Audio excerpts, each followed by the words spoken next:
Final video for the day, child. Told you back to back Drake.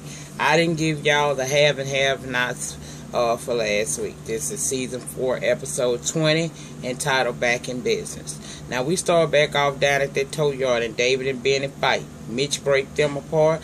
And Hothead Benny, he asking on Hothead Benny, child, just let me talk to him.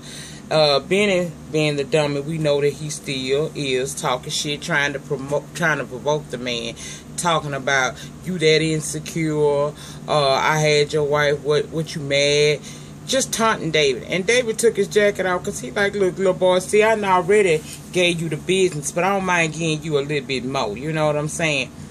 Well, you know, of course, Benny, Mitch didn't let them fight or whatever. You know, he tell him to go back inside his business and simmer down and give him a chance to talk to him. So once we get rid of the child, Mitch come to David, called him by his first name, David. Asked, you know who I am? You know my last name? At this point, David pissed. He said, no, but what I do know is you two punks. You and that fool inside that building. Best clear out of town by morning, because if you don't, I will bring a wrath down on you like you never seen before. Baby, if you want to hear a good David impersonation, baby, slide on over to Random TV Reviews, because I be hollering. Okay?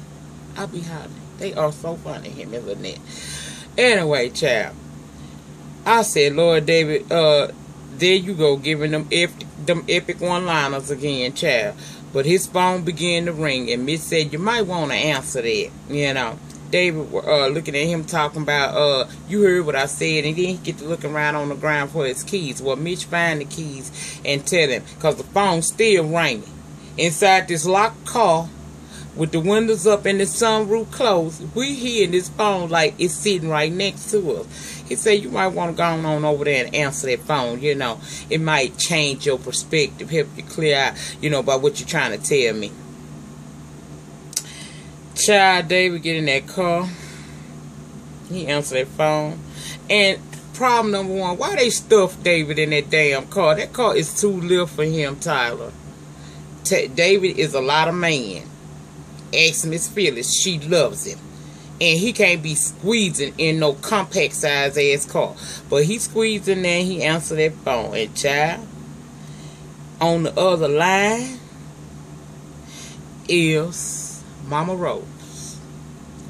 She said, I know you're busy right now because I see you got a lot of shit going on for you, you know. She said, but you see that young man standing in front of your car? And he was like, you having me follow? She said, oh, it's just right behind you. And the camera pan to the car in the back. It's one old dark-ass police, the Crown Beach. We know it's either undercover or detectives riding in them cars. She said, that young man standing in front of you. She said, you know what his name is? He's like, nah, who is it? She's like, that's my grandson, Mitchell. Mitchell Malone.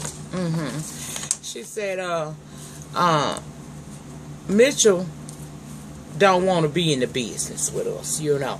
He wants to live right, you know, and not join the family business. But from time to time, if he needs a little help, you know, he call us, and I'm quick to, you know, jump to the rescue for him and stuff. She said, hell, I was gonna buy him this tow yard, but he didn't want to. He wanted to do it for himself. He didn't want to buy it with no drug money or nothing like that. She said, now I know, you know, you got an issue with one of them in now. You know, he done messed around with your wife or whatnot. You know, I know this. I know. But, what I need you to do for me, David, she say, I'm going to need you to turn them phones back on. I'm going to need you to turn the phones back on. He said, get over there, whatever. She said, get over whatever that is going on, you know, with the young man, sleep with your wife, all that there, get out your feelings. Turn those phones back on. And David ain't want no problems with this family, because they seem to be powerful and they know plenty about David and Jim's team, okay? So, we see him getting on that phone call and Oscar saying turn them phones back on.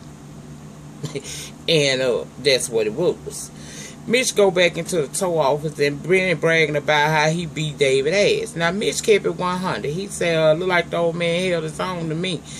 Benny mad talking about he know he won that fight. Mitch said, man, the goal is to turn the phones back on, and that's what I wanted to talk to him about. Benny said, well, who are you that he will listen to you? Just then, them damn phones went to ringing. And it was people needing tows. In fact, they began to have several calls back to back, okay? Now, I know Savannah not that large of a city, but are we finna act like Benny Tow Company, the only tow company in town? Like, everybody else just gonna sit wherever it said broke down on the side of the road, whatever, until Benny got his phone back on. Wasn't nobody else. Because these people calling in there like they been trying to, or they were loyal customers. I don't know. But anyway, child, I kind of was going for random TV reviews when they said here, you could have called Bernice over there at South Beach Tow, but Bernice don't tow for South Beach no more. She over there teaching high school football, but we going to talk about it in Fuck Shit Friday. We going to talk about it, okay? Anyway, Mitch let Benny feel like his so-called ass whooping is what got the phones back on. They started writing down all that the locations and giving estimated time of arrivals and all of that. So Benny and Mitch is back in business for now. Okay. Next, we see Candace still staking out the campaign headquarters, and she get a call from Erica. Apparently, Colonel Sanders he had to go home and fry some chicken because he done canceled out on her. She's saying that she should have stayed there with her, you know, and got they plan together on what they was going to do, okay? Candace is breaking it down that Deacon David like passive-aggressive women. He a sucker for a damsel in distress. While they talking, Candace's phone is ringing, and we see from the caller ID it say Mama from Hell, so we know that's Hannah. But she ignoring it, and she continuing on to tell Erica how they gonna work this out.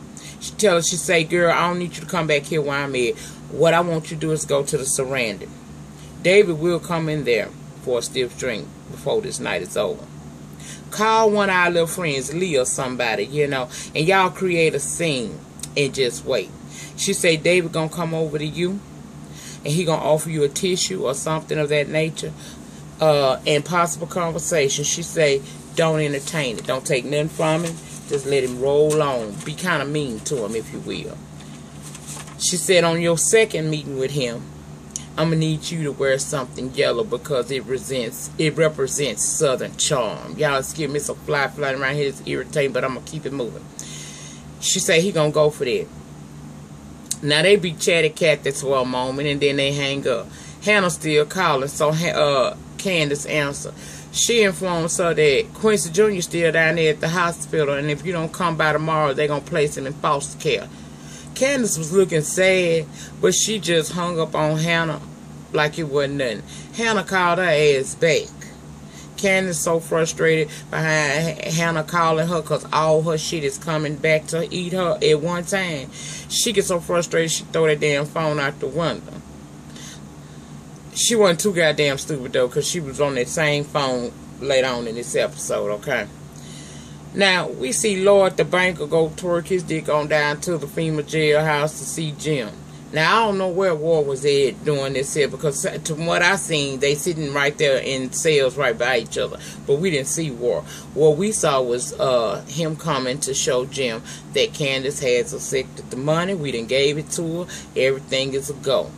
Okay? He even tells him, child, she wanted it all in cash. I had to reach out to several branches just to pull that kind of capital together in cash. He said he cool with it, but some of the board members are going to give him hell for giving the loan in the first place. Jim said, who, Melissa and Scott?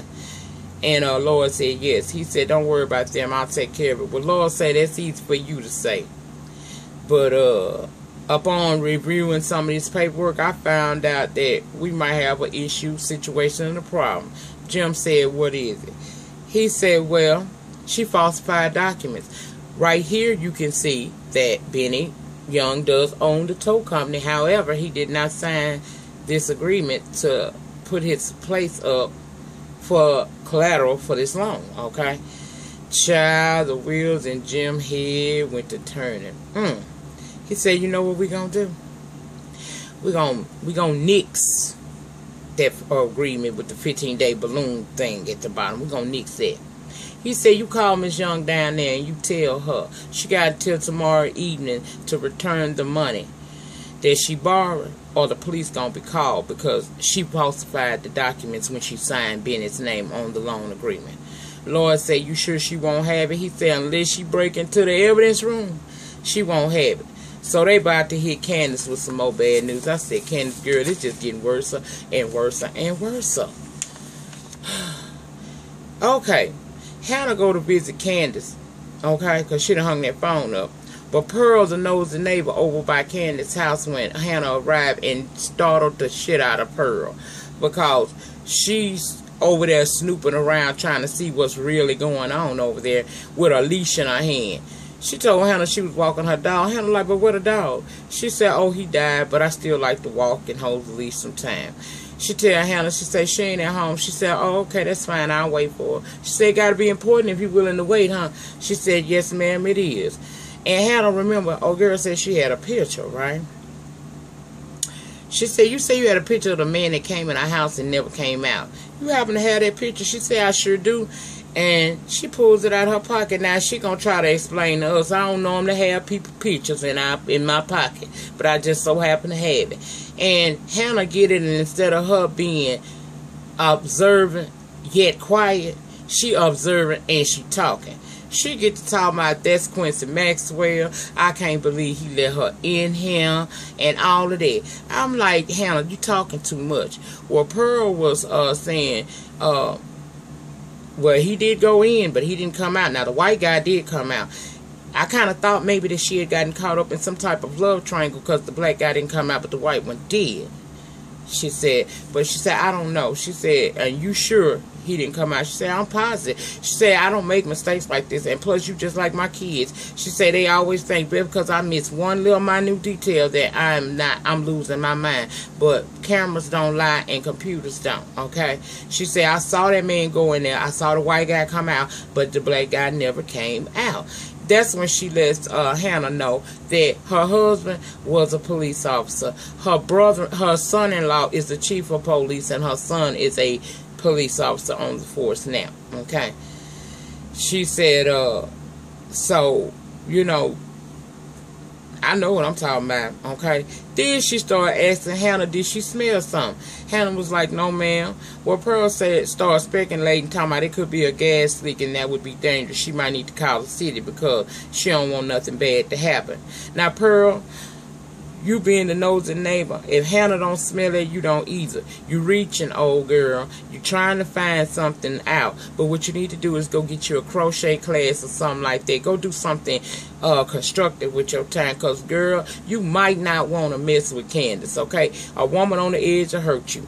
And as they talking, Candace pulls up, and of course, Pearl is going to hightail it back across the streets because they don't do each other.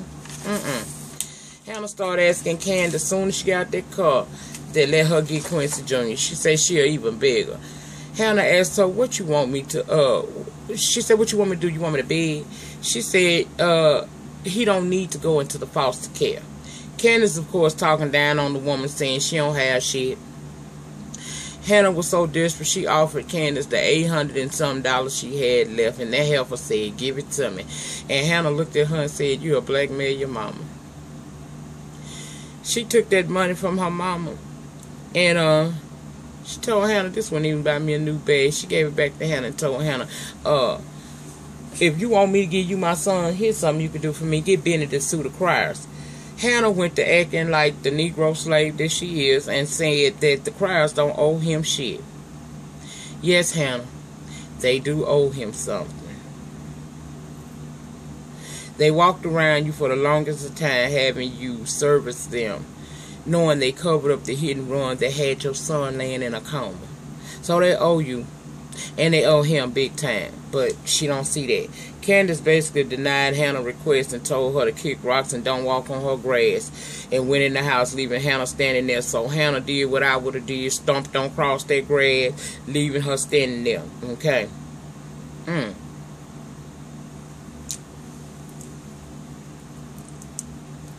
She also, before she left, Hannah cracked her face too. Let me get comfortable, child. I've been sitting for a minute recording these videos.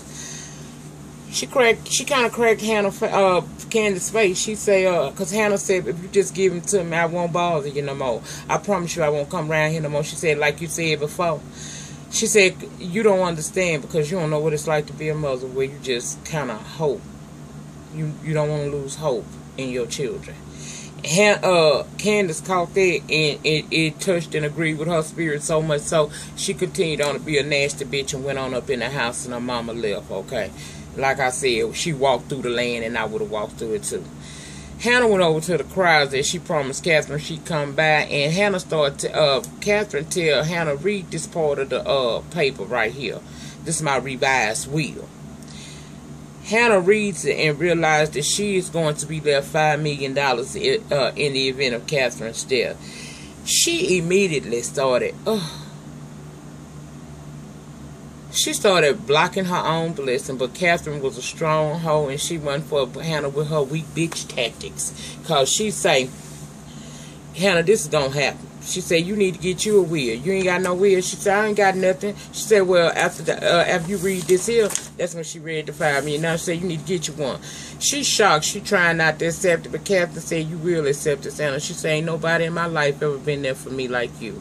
And it's not something that you can deny. So Hannah accepted it. But then she gonna say, I hope I go before you. Catherine looked at her and smiled and said, girl, you won't. I'm gonna go first, because she know. Okay. Now, Hannah decides she gonna ask Catherine a favor. Of course, Catherine gonna say anything. She said, if I go to jail, would you get me out? Catherine like, Hannah, you plan on doing something illegal? Hannah said yes. Catherine asked her what she was planning, but she ain't want to talk about it. She said, just promise me you'll get me out. And I guess Catherine had no choice but to say yes in that moment. So she was like, yeah. Once she said, yeah, Hannah is up and ready to run out the door to go handle that. Catherine running behind her like, Hannah, what are you planning? What are you going to do? Hannah gone on that ass. Him.